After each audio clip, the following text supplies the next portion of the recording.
If you've ever tried to build a really complex AI, you've probably hit a wall. You know, that feeling when a single monolithic AI just doesn't scale. Well, today, we're diving into a guide that tackles that exact problem by building a team of specialized AI agents. We're going to walk through 8 essential design patterns, and we'll be using the Google Agent Development Kit, or ADK, as our framework. So, here's our game plan. First, we'll talk about why single AI agents tend to struggle. Then we'll get right into the patterns, starting with the basic workflows, then moving on to handling more complex tasks, and then covering the really crucial stuff for quality and safety. And to wrap it all up, we'll see how you can combine all of these to build some seriously powerful, real-world applications. Okay, so let's start with the big question. Why can't we just build one giant, super smart AI to do everything? Well, the truth is, when you try to create an agent that's a jack of all trades, you usually end up with a master of none. And that's really the core problem with the monolithic approach. You know, this is a lesson that software developers learned decades ago. It's a classic for a reason. Monolithic applications just don't scale. And it's exactly the same for AI. When you overload a single agent with way too many tasks, its performance just tanks. Error rates go up, it's way more likely to hallucinate or just make stuff up, and it becomes a total nightmare to debug. So the solution is to think differently.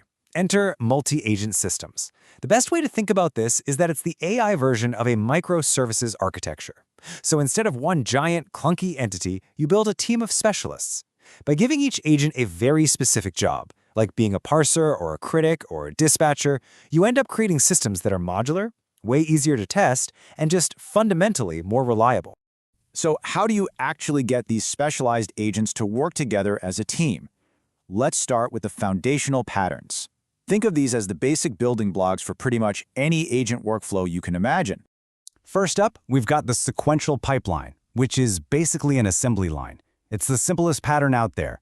Agent A does its job, then it passes the result to Agent B, which passes it to Agent C, and so on. Just look at the diagram. A user wants to process a PDF. First, it hits a parser agent, then an extractor agent, then a summarizer. It's just a straight line, which makes it super predictable and really easy to debug. Now, in the ADK framework, the way these agents talk to each other is by writing the results to a shared workspace. Think of it like a digital whiteboard for the next agent in line to pick up. But what if you don't need a fixed assembly line? Sometimes what you really need is an intelligent router. And that's where the coordinator/dispatcher pattern comes in. We call this the Concierge approach. Here you have a central agent that figures out the user's intent and then routes the request to the right specialist. In this example, a user says, "My bill is wrong." The coordinator agent is smart enough to know that this needs to go to the billing specialist, not the tech support specialist. It's a really powerful way to handle all sorts of different requests efficiently. All right, with those foundational patterns under our belt, let's level up. Now we're going to look at patterns designed to handle much bigger, more complex problems. We're going to focus on speed and how you can break these huge tasks down into smaller, more manageable pieces. Speed is everything, right? If you've got tasks that don't depend on each other, there's absolutely no reason to run them one after the other. The parallel fan-out pattern, or the swarm approach, is all about doing things at the same time. Check out this automated code review example.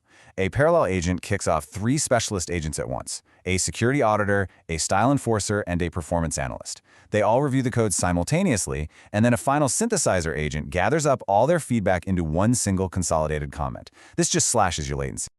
Okay, so what if a task is just too big for any single agent to handle?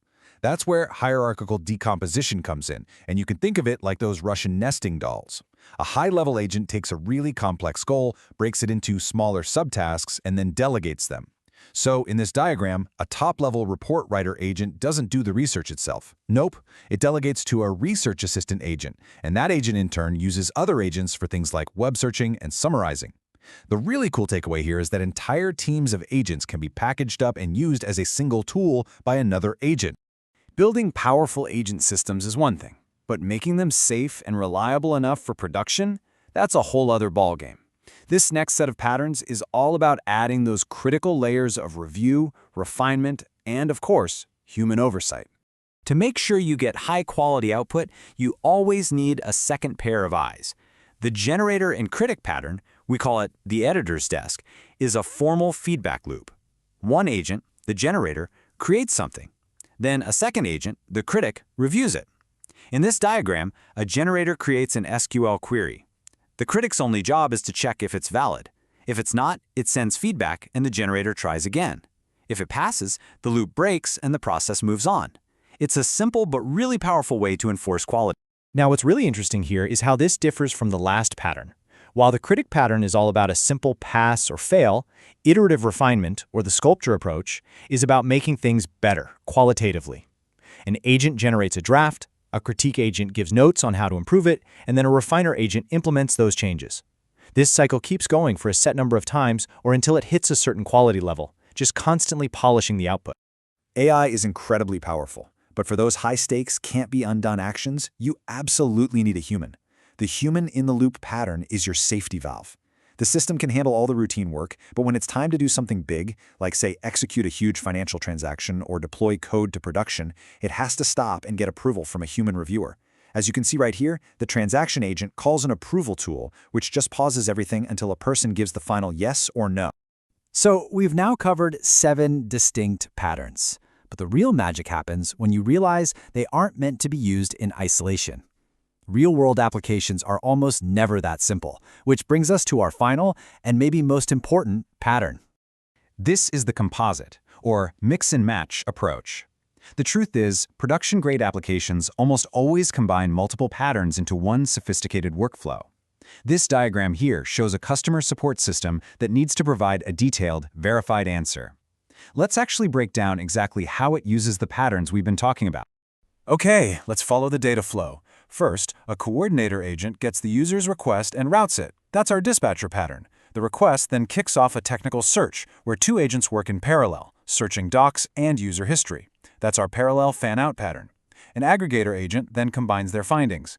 This combined info is then fed into a generator and critic loop to draft and review the answer for tone and accuracy. That's our feedback loop pattern. And once that review passes, a final agent publishes the verified response to the user. See how they all fit together? Before you jump in and start building your own agent team, here are 3 pro tips right from the guide that'll save you a ton of headaches. First, state management is absolutely vital. Think of that session state like a shared whiteboard. You have to use clear, descriptive keys so all the agents know what they're looking at. Second, your agent descriptions are critical, especially for those routing patterns. You need to be precise because that description is basically the API documentation the LLM uses to make its decisions. And finally, please start simple. Get a basic sequential pipeline working perfectly before you start adding more complex layers like loops or parallel execution. So there you have it. By moving beyond a single AI and embracing teams of specialists, these 8 patterns give you a really robust toolkit for building the next generation of AI applications. The only question left is, what are you going to build with your team of agents?